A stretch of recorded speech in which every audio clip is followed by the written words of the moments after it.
السلام عليكم ورحمة الله وبركاته. ازيكم يا جماعة، عاملين ايه؟ يلا مع بعض بقى نجهز الغدا بتاعنا النهاردة ونشوف احنا هنعمل ايه للغدا. أكلة احنا بنحبها يعني، وبعدين بتبقى حلوة أوي في الشتاء. هبدأ كده، يلا نجهز مع بعض. هنحط الطاسة كده على النار ونحط فيها شوية زيت حلوين كده، ويكون معايا بصلتين كبار اهمت، بصلتين كبار عاملاهم على ايدي مش في الكبة، مينفعش في الكبة، لازم على الايد كده. وتلات أربع فصوص توم كله متقطع، وهنبدأ بقى إن احنا نحطهم كده على الزيت، ونبدأ إن احنا نقلب اهوت. طبعا كمية البصل كتيرة فهتاخد وقت معايا على ما تتحمر. أنا هزود شوية زيت عشان حاسة إن الزيت عويل اهوت. هيبدأ بقى إن احنا نقلبه كده لحد ما يتحمر معانا. بصوا كده البصل دبل معايا خالص اهوت، شايفين؟ أنا مش عايزة إن أنا أحمر، هو كده حلو أوي معايا. هبدأ بقى طماطم، طماطم على معلقة. احنا بنجيب الفلفل اللي هو الأحمر اللي هو الحامي، وبنسويه اهو، بصوا اللي هي دي كده، وبنسويه ونضربه في الخلاط زي الطماطم، وبناخد منه بس تبقى يعني حامية بقى زي الشطة كده، مش هريسة شطة، لا هي بس شطة من غير أي حاجة عليها، بتبقى كده. وبنحطها في الفريزر، وبناخد منها معلقة على الطماطم. بتحمر الطماطم تخلي لونها أحمر، وبتديها لسعة شطة كده.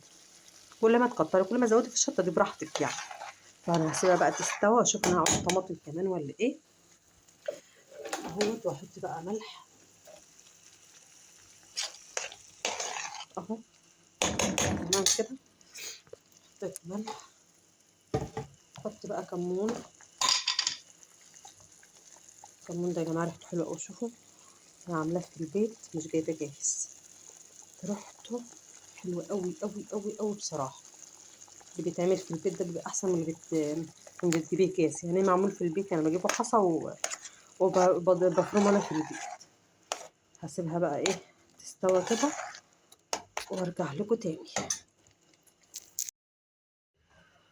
الطماطم بتاعتي السبكه اهيت، انا بس حطيت لها يا جماعه كزبره ناشفه، كنت نسيت احط معاكم، يعني حطيت كمون وكزبره ناشفه وملح وسنه شطه صغيره. تمام. طبعا البهارات دي اختياري، لحد يعني بيحب حاجه يحطها. هنا بقى ده ايه يا جماعه؟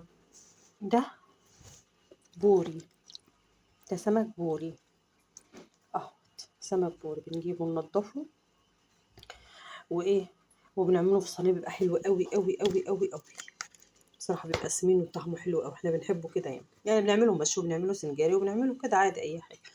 دلوقتي بنجيب بقى بصوا الحاجات دي، الفخار دي، الطواجن الفخار ديت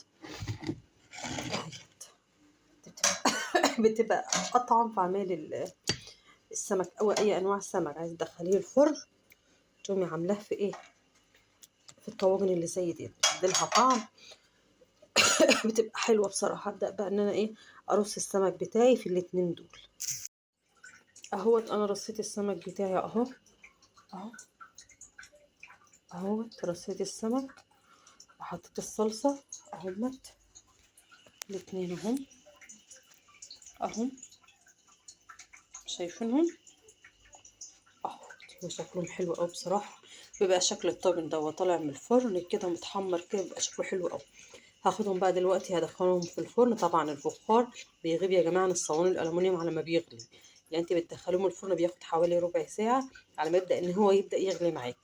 فالسمك ده ما بياخدش سوا كتير، فانا هدخله كده الفرن واوريه لكم بعد ما يطلع اهوت. الطاجن بتاعنا طلع، شوفوا يا جماعه، شوفوا شكله حلو ازاي ولسه بيغلي ازاي. طبعا ما بيحتفظ بالحراره فبيفضل يغلي شويه. وادي التاني اهوت. انا بسيبهم بقى في الفرن كده عشان يفضلوا سخنين لحد ميعاد ما نيجي نتغدى. بس ده طريقه السمك بتاعتي النهارده، وده شكله تحفه وطعمه بيبقى حلو قوي والله، جربوه. بس حبيت اوريكم بس غدانا النهارده مع شويه رز ابيض بقى، وده غدانا النهارده. لو عجبكم بقى الفيديو يا جماعه متنسوش تشتركوا في القناه عشان يوصلكم كل جديد.